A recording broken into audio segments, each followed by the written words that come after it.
எங்கள் தமிழினத்தின் தலைவனாக இருந்த தமிழீழ தேசிய தலைவரை கரையான் என்று சொல்லி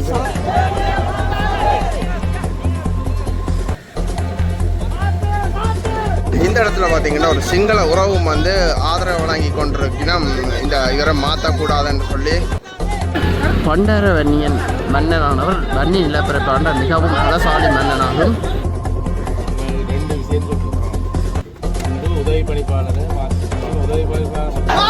ஆர்ப்பாட்டம் மிகவும் வீரியம் அடைஞ்சிருக்குது. இந்த இடத்துல பார்த்தீங்கன்னா இந்த அதிகாரி வணக்கம்.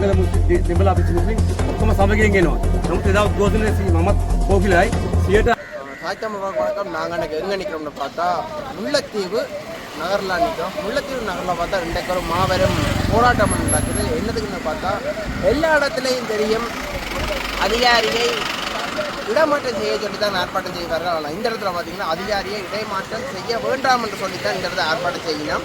அந்த வகையில் பார்த்தீங்கன்னா இன்றைய தினம் இங்கே ஒருத்தர் ஒரு உண்மையை சொல்லியிருக்கார். மேதகுவை ஒருத்தர் கொச்சைப்படுத்தினார் என்று இந்த காணொலியை பார்க்கவே மனம் வருந்தக்கூடிய ஒரு விஷயமா இருக்குது. அதுக்கும் அந்த தவிசாளர் கூறியதாக அவர் கூறுகின்றார். இந்த தவிசாளரைத்தான் இடமாற்றம் செய்ய சொல்லி இந்த இடத்துல மிகப்பெரிய ஒரு ஆர்ப்பாட்டம் நடக்குது. காலையை தொடர்ந்து பாருங்க இங்கே என்ன நடக்குதுன்றதை. இப்போ பார்த்தீங்கன்னா நாங்கள் வட்டுவால் பாலத்துக்கு வந்துட்டோம். எங்கள்கிட்ட எத்தனை உறவுகள் இந்த வட்டுவால் பாலத்தை மிஸ் பண்ணினதா தவறாக பண்ணுறீங்களான்னு சொல்லுவோம். இந்த முல்லைத்தீவு மண்ணில் கால் வைக்காமல் இருக்கிற, அதாவது புலம்பெயர் தேசங்களில் இருக்கிறவங்கள உறவுகள் எத்தனை பேர் இந்த வட்டுவால் பாலத்தை தவற விட்டுருக்கீங்களே சொல்லுங்க. ஏன்னா நீங்கள் ஓடி திரிஞ்ச இடமா இருந்திருக்கும். ஆனால் இப்போ கனகாலம் இங்கே வர முடியாமல் காலமாக இருந்திருக்கும். உங்களுக்கு மறக்காமல் சொல்லுங்க இதில் எத்தனை பேர் இப்போ இதை தவற விடுறீங்களே. வணக்கம் ராவுலே. என்னென்னா எங்கள்ட கேவிஆர் டிவி பாரதி என்ன உங்களுக்கு தெரியும், என்னோட கணக்க வீடியோ போட்டிருக்கிறார்.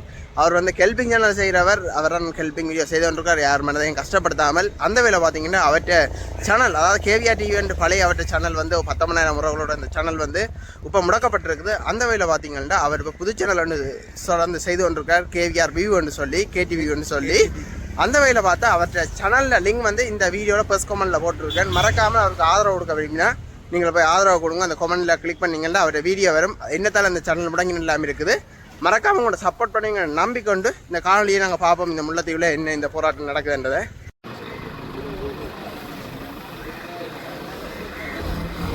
அதிகப்படியான போலீஸ் பாதுகாப்பு வந்து குவிக்கப்படுகிறது இங்கே. இன்றைய தினம் பார்த்தீங்கன்னா இந்த முல்லைத்தீவு மாவட்டத்தில் மக்கள் ஒன்று கூடி ஒரு மிகப்பெரிய ஒரு போராட்டத்தை மேற்கொள்ளினோம். அது என்ன ஏதுன்னு சொல்லி காணொலியை முழுமையாக பாருங்க.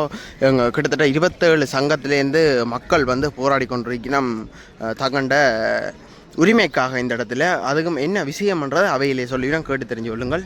இந்த இடத்துல பார்த்தீங்கன்னா அவையில் பதாதைகளை ஏந்தி கொண்டு நிற்கணும், பேனர்களையும். இந்த இடத்துல மிகப்பெரிய ஒரு மக்கள் படை பார்த்தீங்கன்னா தங்கள் உரிமைக்காக குரல் கொடுத்து கொண்டிருக்கணும். மோகன்குமார் அவர்களை இடமாற்றம் சம்பந்தமாகவும் எமது முல்லைத்தீவு கடத்தலை பற்றி பிரதேச சேர்மன் வந்து எங்களோட மீனவர் சமுதாயத்தை அணுகாமைக்கு 26ஆம் தேதி 7ஆம் மாதம் ஒரு ஊடக சந்திப்பு தென்னிலங்கை மீனவர்களால் ஒரு சில மீனவர்கள் செய்த ஆர்ப்பாட்டத்துக்கு அவர் தான் பேட்டி கொடுத்ததன் அடிப்படையில் இந்த மாற்றங்கள் ஏற்பட்டிருக்கிறதாக எங்களுக்கு தகவல் வந்திருக்கு. இது 2 விடயம் தான் நாங்கள் இதில் பேச போகிற விடயம். மற்ற எது கருத்தும் இல்லை. இதில் வந்து நாங்கள் மாவட்ட தலைவர், இணைய தலைவர் என்ற வேலையிலே நானும் போட்டி விடுகிறேன். சமாய தலைவர் உண்டு, சமநல தலைவர் உண்டு, மற்றது பிரதேச உறுப்பினர் போல்ராஜ். இவ்வளவு பேரும் தான் ஊடக சந்திப்பு சந்திக்கிறோம். இதில் இந்த 2 கருத்தும் தான் முன்வைக்கிற விடயமா, வேறு எது கருத்தும் இல்லை. சரி.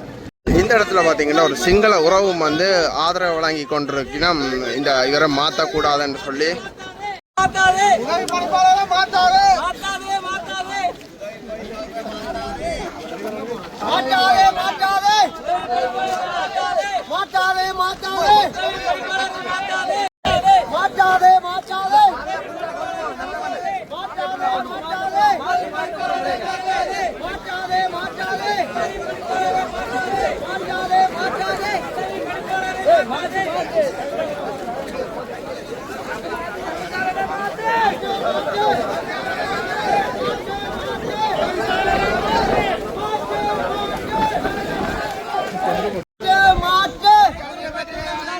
தவிசாளரை மாற்ற சொல்லி பார்த்தீங்கன்னா இந்த இடத்துல மிகப்பெரிய ஒரு போராட்டம் முன்னெடுத்து கொண்டிருக்கணும். இப்போ அதாவது தவறான தகவலை பரப்புவதாக கூறி மக்களிடமிருந்து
முல்லைத்தீவு ரவுண்ட் அபவுட்டில் பண்டாரவன்னியன் சிலையடிக்கு பார்த்தீங்கன்னா மக்கள் படை வந்து இந்த இடத்துல இப்போ வந்து கொண்டிருக்கணும். தங்களோட நிலத்தை பாதுகாப்பதற்காக மிகப்பெரிய ஒரு மக்கள் படை இந்த இடத்த வந்து கொண்டிருக்குது.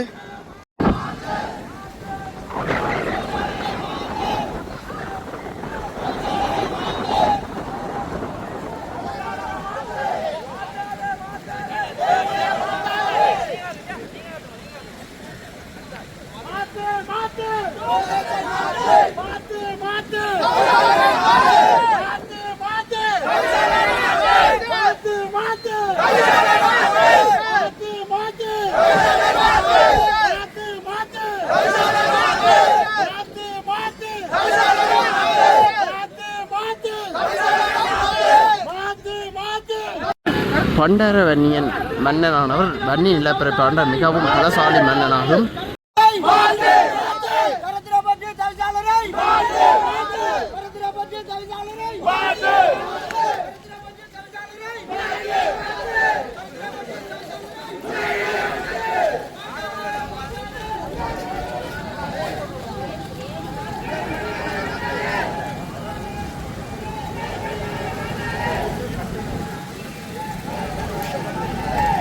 முல்லைத்தீவு பிரதேச செயலகத்துக்கு இப்போ பார்த்தீங்கன்னா எங்கள் மக்கள் வந்து இந்த இடத்த வந்திருக்கீங்க.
வருங்கால சந்ததிகளுக்கு இந்த மீன் வளமானது அழியக்கூடாது என்று சொல்லி இந்த அதாவது ஏடி உதவி பணிப்பாளரானவர் வந்து பார்த்தீங்கன்னா போராடி வருகின்றவர். அவரை வந்து இந்த இடத்துல இருந்து பணிமாற்றம் செய்வதாகத்தான் இந்த மக்கள் ஆர்ப்பாட்டம் செய்யணும். பணிமாற்றம் செய்வதை தடுப்பதற்காக இவையில் இந்த ஆர்ப்பாட்டத்தை மேற்கொண்டு கொண்டிருக்கிறோம்.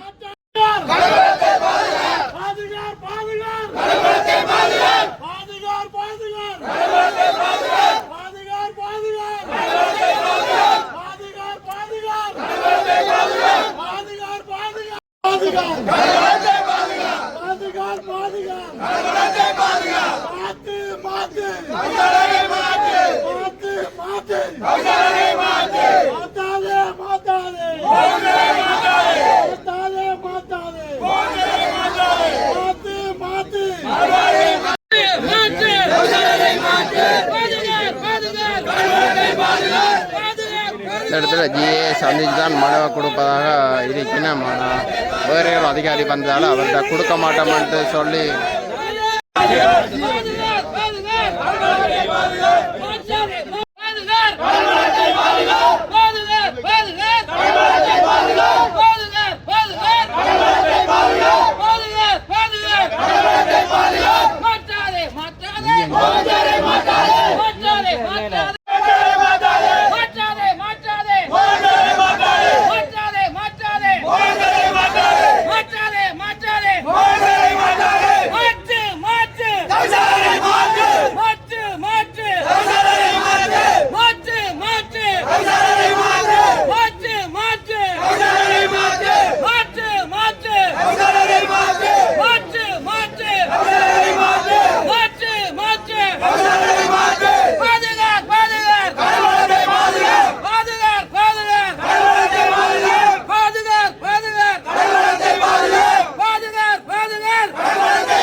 ஆர்ப்பாட்டம் மிகவும் வீரியம் அடைஞ்சிருக்குது. இந்த இடத்துல பார்த்தீங்கன்னா இந்த அதிகாரி வருவதற்கு, அதாவது மகஜர் கொடுப்பதற்கான அதிகாரி வருவதற்கு தாமதிக்கும் போது மக்கள் இந்த எதிர்ப்பு வந்து அதிகமாக இருக்குது. இந்த இடத்துல பார்த்தா தெரியும் கச்சேரிக்கு முன்னால்.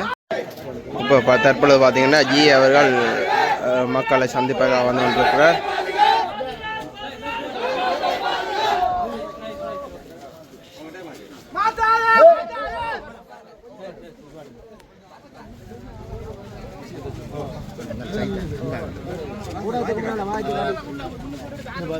பணிப்பாளருக்கு எதிரான ஆர்ப்பாட்டம் தொடர்பானது. நமது மாவட்டத்தில் மாவட்ட அமைப்புகளாக முல்லை மாவட்ட கடற்கொள்ளை கூட்டுறவு சங்கங்களின் சமாசம், சம்மேளனம், தேசிய மீனவ மாவட்ட இணையம் மற்றும் கரைவலை சம்மாட்டி சங்கம் ஆகியவைகள் காணப்பட்ட போதும் உண்மை தன்மையை ஆராயாமலும் கடற்தொழிலில் ஈடுபடும் மீனவ சமூக பிரதேச சபை உறுப்பினர்களிடமோ கலந்து ஆலோசிக்காமல் கடற்தொழிலில் ஈடுபடாத வெளியாவில் உள்ள ஒரு சிலரும் மற்றும் சட்டவிரோத மீன்பிடியில் ஈடுபடும் ஒரு சிலரும் இணைந்து 26/7/2025 நடாத்தப்பட்ட ஆர்ப்பாட்டத்தில் தவிசாளர் நீரியல் வள உதவி பணிப்பாளர் தொடர்பாக உண்மைக்கு புறம்பாக நீரியல் வள திணைக்களம் ஒரு மதுபான சாலை போன்றுள்ளது எனவும் உதவி பணிப்பாளரை மாற்ற வேண்டும் எனவும் ஊடக அறிக்கை ஒன்றை வழங்கியுள்ளமை தாங்கள் அறிந்திருப்பீர்கள். மேலும் முன்னர் போன்றல்லாது உதவி பணிப்பாளர் திரு மோகன்குமார் எமது மாவட்ட அமைப்புகளோடு இணைந்து துணிச்சலாக சட்டவிரோத மீன்பிடிக்கு எதிரான நடவடிக்கையில் ஈடுபட்டு வந்துள்ளார். இவரை எப்படியாவது இடமாற்றம் செய்வதற்காக சூழ்ச்சிகள் நடைபெற்றது. அதில் ஒன்றாகத்தான் இவ்வார்ப்பாட்டம் இடம்பெற்றது. அதன் காரணமாக தற்போது இடமாற்றம் செய்யப்பட உள்ளார். இவ்வாறு நடைபெற்றால் முல்லைத்தீவு மாவட்ட கடல் வளம் அழிவடைய காரணமாக அமையும் என மீனவர்களாகிய நாம் அச்சமடைகின்றோம். எனவே இவ்விடமாற்றத்தை நிறுத்துவதற்கு சிபாரிசு செய்யும்படி தங்களை கேட்டுக்கொள்கின்றோம். இது ஒன்று. அடுத்தது முல்லை மாவட்ட மீனவர் அமைப்புகள் தலைவர் இலங்கை தமிழரசு கட்சி கரைத்துறை பற்றி பிரதேச சபை தவிசாளரின் உண்மைக்கு புறம்பான ஊடக பேச்சு தொடர்பானது. எமது மாவட்டத்தில் மாவட்ட அமைப்புகளாக முல்லை மாவட்ட கடற்தொழில் கூட்டுறவு சங்கங்களின் சமாசம் சம்மேளனம் தேசிய மீனவ ஒத்துழைப்பு இயக்கம் மாவட்ட கடற்தொழில் இணையம் மற்றும் கரவேலை சம்மாடி சங்கம் ஆகியவைகள் காணப்பட்ட போதும் உண்மை தன்மையை ஆராயாமலும் கடற்தொழிலில் ஈடுபடும் மீனவ சமூக பிரதேச சபை உறுப்பினர்களிடமோ கலந்து ஆலோசிக்காமல் கடற்தொழிலில் ஈடுபடாத வெளியாவில் உள்ள ஒரு சிலரும் மற்றும் சட்டவிரோத மீன்பிடியில் ஈடுபடும் ஒரு சிலரும் இணைந்து 26/7/2025 நடாத்தப்பட்ட ஆர்ப்பாட்டத்தில் நீரியல் வள உதவி பணிப்பாளர் தொடர்பாக உண்மைக்கு புறம்பாக நீரியல் வள திணைக்களம் ஒரு மதுபான சாலை போன்றுள்ளது எனவும் உதவி பணிப்பாளரை மாற்ற வேண்டும் எனவும் கூறியுள்ளார். இது தொடர்பாக மாவட்ட மீனவர்கள் இணைந்து இதை வாபஸ் பெற கூறியும் இதுவரை செய்யவில்லை. ஆகவே 9/8/2025 அன்று கூட்டத்தில் நாம் இவ்வூடக அறிக்கையில் வழங்கப்பட்ட உண்மைக்கு புறம்பான கருத்தை தவிசாளர் அவர்கள் மீண்டும் வாபஸ் பெற்று ஊடக அறிக்கை வழங்க வேண்டும் என கூறப்பட்டது. எனவே மேற்கூர்த்தவாறு செய்ய தவறிய சந்தர்ப்பத்தில் நமது மீனவ சமூகத்தை உதாசீனப்படுத்திய தவிசாளரை உடனடியாக பதவி விலக கோரி நிற்கின்றோம்.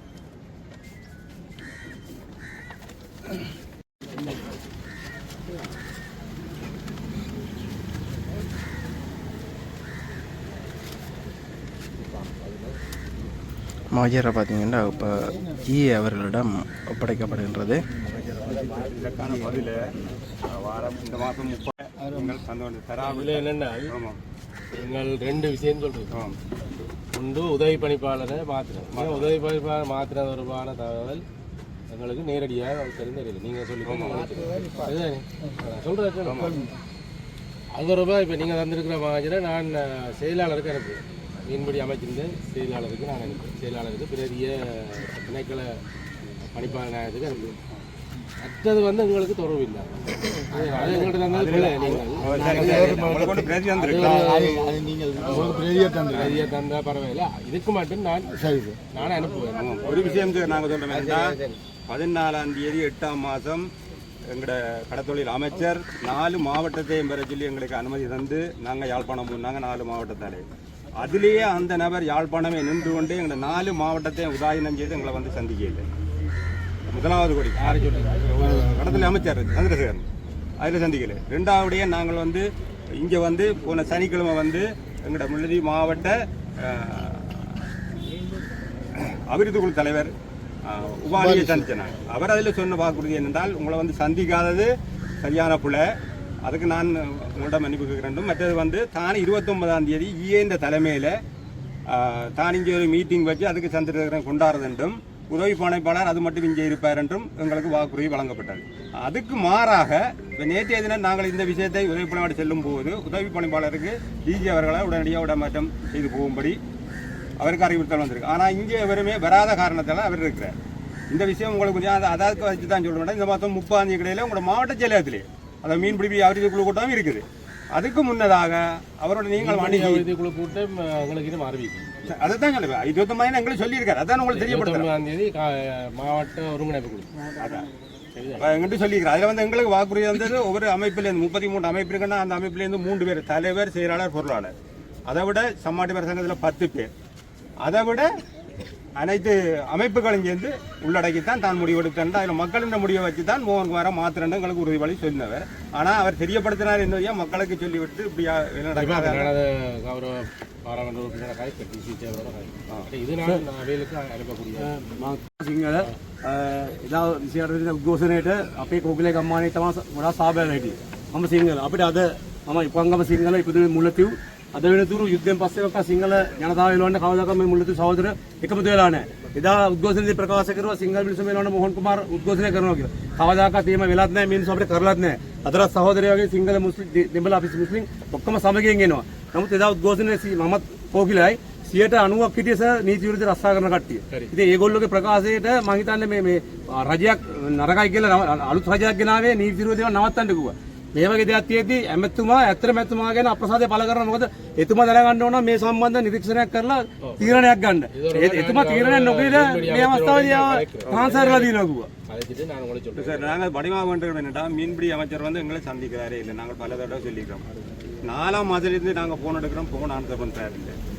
நீங்களாம் கூடிய கவனம் எடுத்து இந்த முல்லைத்தீவு மாவட்டம் கதைக்கிறேன். நான் முக்கியமான செயலாளருக்கு அனுப்புகிறேன். இது நிர்வாக ரீதியான விஷயம். அதனுடைய நான் அமைச்சிருந்த செயலாளருக்கு என்னென்னா சார் இப்போ குறிப்பிட்ட இடத்துக்கு தான் நாங்கள் இதில் ஒரு குறைஞ்சாக்களோட ஆர்ப்பாட்டம் செய்யிருக்கிறோம். உங்களுக்கு இதில் நல்ல ஒரு பதில் வேற இல்லையென்றா ஒட்டுமொத்தமாக தொழிலை நிப்பாட்டி அனைத்து மீனவர்களும் அதிகமான ஒரு பெரும் அதுதான் நாங்கள் அதில் சொல்லுவோம். எங்களுக்கு நல்ல ஒரு பதில் இதில் எங்களுக்கு සර් ඉල්ල කියලා අපි 10 பேரையில කෑගාව සර්වර් ට්‍රාන්ස්ෆර් කරන්නේ සර්. මේ මහරණේ නිසි බලන්න බෑනේ. ඒක කියලා කවුද කියලා 26ஆம் தேதி சென்ற மாதம் 26ஆம் தேதி 7ஆம் மாதம் 2020 அன்று ஒரு கவலை ஈர்ப்பு போராட்டம் உண்டு. தென்னிலங்கை மீனவர்கள், வெளியே மக்களும் ஒரு சில நபர்களும் வங்கியில் ஒரு ஆர்ப்பாட்டம் ஒன்று செய்யப்பட்டது. அந்த ஆர்ப்பாட்டத்தை அதாவது உதவி பணிப்பாளரை மாற்றம் செய்ய வேண்டும் எனவும் நீர்வள திணைக்களம் வாராக இயங்குகின்ற என்பது ஒரு பேட்டியில் தவிசாளர் கொடுத்திருந்தார். அந்த பேட்டியினை நேரடியாக கொழும்பில் அவர்கள் நேரே பார்த்துவிட்டு, அதாவது எங்கள் முல்லைத்தீவு மாவட்டத்தின் தவிசாளர் முல்லை மாவட்ட மக்களின் சார்பாக கொடுப்பதாக எண்ணி அந்த இதை உடனடியாக இடைமாற்றம் செய்துள்ளனர். இதற்கு பதிலாக நாங்களுடைய அறிந்து நாங்கள் மாவட்ட சமாசத்தில் இணைய காரியாலயம் இருக்குது, அதில் நிர்வாக கூட்டம் நடத்தி அன்றே உடனே வந்து தவிசாளரிடம் நாங்கள் 7 பேர் போய் சென்று கதைத்த போது அவர் சொன்னார், தனக்கு முன்னே நீங்கள் எல்லாம் சேர்ந்து தான் செய்கிறேன் சொன்னார். நாங்கள் அதிலே ஒரு வாக்குறுதி கொடுத்தோம். முல்லை மாவட்ட மீனவர்கள் எவரும் 33 சங்கம் இருக்குது, 4 அமைப்புகள் இருக்குது, எவருமே நாங்கள் கலந்து கொள்ளை. முல்லைத்தீவு மாவட்ட மக்களாக நாங்கள் கலந்து கொள்ளை. நீங்கள் இது கொடுத்தது கொலை என்று சொல்லி அவர் அதுக்கு பகிரங்கமாக எங்களிடம் மன்னிப்பும் கேட்டார். நான் செய்தது கொலை, தான் மன்னிப்பு கேட்காது எங்களிடம் கேட்டார். அதற்கு நாங்கள் சொன்னோம், எங்களிடம் மன்னிப்பு கேட்கவில்லை, உடனடியாக நீங்கள் பொது மீடியாவுக்கு வந்து பொது மீடியா பொதுமக்களுக்கு தெரியப்படுத்துங்கள், அதுக்கு செய்வதாக சொல்லி அல்லது காலங்களை கடத்தி சென்றார். அதுக்கு பிறகு நாங்கள் போய் கதைத்ததை அவர் பதிவு செய்து தன்னுடைய முகநூல் பதிவில் நாங்கள் இணையத்தால் வந்து கதைத்து விட்டோம், மாவட்ட பிரச்சனை கதைவிட்டு விட்டோம், தந்த பதிவிலே போட்டார். நாங்கள் உடனடியாக அதை நான் ஏதோ ஃபோனில் பார்த்து விட்டு உடனடியாக தவிசாளர் ஃபோன் பண்ணி அதை உடனடியாக அந்த பதிலிருந்து நிப்பாட்ட சொன்னதற்கு அவருடைய நிப்பாட்டி விட்டார். அதற்கு பிறகு நாங்கள் அவர்கிட்ட சொல்லிக் கொண்டு போனோம், நீங்கள் மறுநாள் ஊடக சந்திப்பு செய்யாவிட்டால் நாங்கள் அடுத்த நாள் செய்வோம் என்று. அடுத்த நாளும் செய்யவில்லை. 2ஆம் தேதி 8ஆம் மாதம் நாங்கள் ஊடக அமைப்பு செய்தோம். அந்த ஊடக அமைப்பு தங்கள் ஊடக அமைப்பை வெளியிடாததுக்கு தான் காரணம் என்றும் நாங்கள் 29ஆம் தேதி கடிதம் திரும்பவும் சமாஜ கூட்டப்பட்டு அந்த கடிதம் கொண்டு கொடுத்த போது அவர் சொன்னார், தனது ஊடக மையம் தானே கட்டுப்படுத்தி வைக்கின்றே. அப்படியான ஒரு தவிசாளர் இங்கே எங்களுக்கு தேவையில்லை. மீனவ மக்களுக்காக குரல் கொடுக்கவில்லை, ஊடகத்தை இடைநிறுத்த தவிசாளர் முல்லைத்தீவு மாவட்ட கடத்தல் தேவையில்லை. அவரை உடனடியாக இடைமாற்றம் செய்ய வேண்டும். அதாவது 2024ஆம் ஆண்டு முல்லைத்தீவு நீர்வள திணைக்களத்துக்கு உதவி பணிப்பாளராக வந்த மோகன்குமார் அவர்கள் தன்னுடைய அனுபவங்களை வைத்து தனக்கு என்ன விஷயம் செய்யலுமோ துணிகரமாக செய்து எனது முல்லைத்தீவு மாவட்டத்தை காப்பாற்றி வருகின்றார். ஆகவே அவரையும் இடமாற்றம் செய்ய வேண்டாம் என்று கேட்டுக்கொண்டு அவர் வந்து தனது 2025ஆம் ஆண்டுக்கு பிற்பாடு 103 வழக்கு தாக்கல் செய்திருக்கிறார். 98 லட்சம் ரூபாய் குற்றவாளி செய்து கொடுத்திருக்கிறார். அதை விட தன உடைமைகள் அரசு உடைமையாக்கப்பட்டுகிறது. அப்படியான ஒரு நபரை மாற்றி விட்டு எங்களை முல்லைத்தீவு மாவட்டத்தை சீரழிப்பதற்காக இந்த கடத்தொழில் அமைச்சர் விரைந்துகின்றார். மற்ற முக்கியமான கோரிக்கை என்னென்றால், நாங்கள் கடத்தொழில் அமைச்சராக வந்த போது அவரை பல தடவை கண்டு 4 மாதம் மட்டும் கேட்டிருக்கின்றோம். முல்லைத்தீவு மாவட்டத்தில் வந்து மீனவர்களை சந்திங்க என்று சந்திக்கவில்லை. கடந்த 14ஆம் தேதி எங்களுடைய மாவட்ட அமைப்புகளை சந்திக்க வர சொல்லி நாங்கள் 4 மாவட்டமும் அவருடைய பணிமனைக்கு போனோம். யாழ்ப்பாணம், அவர் யாழ்ப்பாணத்திலேயே நின்று எங்களை சந்திக்கவில்லை. அவருடைய பிஏ வந்து சந்தித்தார். பிஏக்கு அழுத்தமாக சொல்லிவிட்டு வந்தோம். நாங்கள் இத்தனாம் தேதி பாரிய ஒரு ஆர்ப்பாட்டம் செய்ய போன்றோம், அதுக்கு முன் அப்போ செய்ய போன்றோம் சொல்லிவிட்டு வந்தோம். அதுக்கு பிஏ சொன்ன மாதிரி என்னென்றால், தான் போன சனி ஞாயிறு இல்லை இந்த சனி ஞாயிற்றுக்கிழமை இடையில மீன்பிடி அமைச்சரை இங்கே கொண்டு வருவதாக கூறினார். இதுவரைக்கும் இல்லை. அதுக்கு பிற்பாடு 18ஆம் தேதி நாங்கள் டிஜிபி சோமன் உபாலி அவர்களை போய் வவுனியாவில் அவர் சேலத்தில் சந்தித்தோம். சந்தித்து எங்கள் பிரச்சனையை சொன்னதற்கு அவர் அதுக்கு அமைச்சர் வந்து சந்திக்காதது கொலை என்று சொன்னார். தங்களுக்கு எந்த காரணமோ தெரியாதென்றும் நாங்கள் வைத்த கோரிக்கைக்கு அவர் சொன்ன பதில், நாங்கள் வந்து 29ஆம் தேதி வந்து டிசிசி மீட்டிங் வைக்கிறோம். உடனே அந்த ஏடியோட சந்திச்சு பிரச்சனையை கதைச்சு கிளியர் பண்ணியிருக்கோம். எந்த ஒரு கதையும் இல்லாமல் நேரடியாக தட்டத்தனியாக தவிசாளர் என்ற ரீதியில் அவர் அது பேட்டி கொடுத்தது உண்மையாகவே நாங்கள் கண்டிக்கிறோம். நான் மட்டுமல்ல, கிட்டத்தட்ட 10-12 பேருக்கு மேற்பட்ட உறுப்பினர்கள் எங்களோட நிற்கிறார்கள். இவர்கள் எல்லாரும் சேர்ந்ததை நாங்கள் கண்டிக்கிறோம். உண்மையாகவே அவர் கடற்தொழிலுக்கு சம்பந்தம் இல்லாதவர். இதில் நான் ஒரு விஷயத்தை சொல்லணும். ஒரு குறிப்பிட்ட காலத்துக்கு முன்னாடி ஊடகத்திலே பெரும் ஒரு பேசு பொருளாக கதைச்சது, எங்கள் தமிழினத்தின் தலைவனாக இருந்த தமிழீழ தேசிய தலைவரை கரையான் என்று சொல்லி சாதி இழுத்து கொச்சைப்படுத்தி பல தீய வார்த்தைகளால் சொல்லி அந்த தவிசாளர் இன்று கரையோர மக்களை பழிவாங்குறார் என்று சொன்னால் அவருடைய மைண்டில் ஏதோ ஒரு எண்ணம் இருக்கிறது. மற்றது அவரது செயற்பாடுகளை சில ஊடக மையங்களும் ஊடகவியலாளர்களும் அவரது பாசிட்டிவா தான் வெளியில கொண்டு வர முடியும், மைனத்தை கொண்டு வரணும். இது உங்களுக்கும் தெரியும். எனவே இந்நிலையில் எங்கள் பிரதேச சபையின் மெம்பர்களாகவே நான் சொல்கிறேன், சப்போர்ட்டில் நான் சொல்றேன், ஒன்று பெரிய பிள்ளையாக அவர் செய்தது பெரிய பிள்ளை. இவரது கருத்தை ஏற்று மேல்மட்டங்கள் சில முடிவுகளை எடுத்திருக்கிறது. அதில் ஒன்று எங்களை கரையோரத்தின் ஏடியாக இருக்கிற மோகன் சார் அவரை மாற்ற ஒன்று. உண்மையாகவே அதை நாங்கள் திருப்பவும் வன்மையாக கண்டிக்கிறோம். மோகன் சார் வந்த ஒரு வருடத்தில் பல மாற்றங்கள் ஏற்பட்டு ඕකලයි ඇතම් සුළු පිරිසක් විසින් ඇවිල්ලා දීවර කාර්යාලය ඉස්සරහ අපිට සහකාර අධ්‍යක්ෂතුමා මුදල් ගන්නවා ජාතිවාදී අවුස්සනවා කියලා ඇත්තටම බොරු ප්‍රකාශ නිකුත් කරුවේ. මගේ උපන් ගම කෝකිලයි මම තාමත් කෝකිලයි ජීවත් වෙන්නේ. නමුත් අද වෙනතුරු යුද්ධයෙන් පස්සේ මේ තමිල් ජනතාව කවදාකවත් කියලා නැහැ සිංහල කෝකිලයි දීවරේ ඉවත් වෙන්න කියලා නැහැ. සිංහලයන් ඉවත් වෙන්න කියලාත් නැහැ. පටු දේශපාලන අදහස් වලින් පංගුවක් මෙවැනි අයිති පූජා ගන්න යනවා. මම දන්නා තරමේ කෝකිලයි දේශපාලනයේට මැදිහත්